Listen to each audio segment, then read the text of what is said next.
السلام عليكم متابعينا.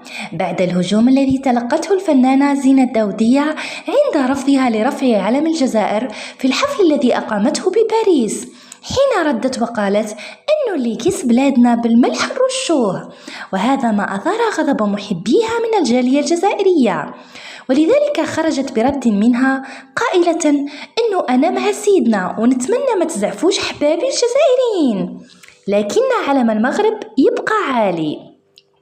وبذلك قد أشعرت الحاضرين من الجالية الجزائرية بالإهانة، فقد كان تصرف غير لائق لمحبيها، وقد أشعلت نار الفتنة بين الشعبين.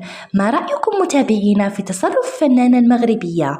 اتركوا لنا رأيكم في التعليقات بعد الضغط على الإعجاب وزر الجرس. شكرا لكم متابعينا. السلام عليكم متابعينا.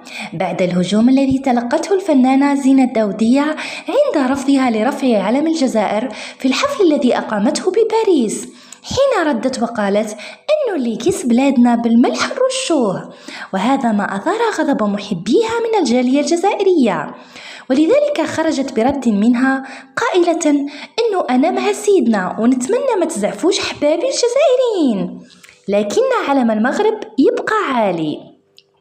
وبذلك قد أشعرت الحاضرين من الجالية الجزائرية بالإهانة، فقد كان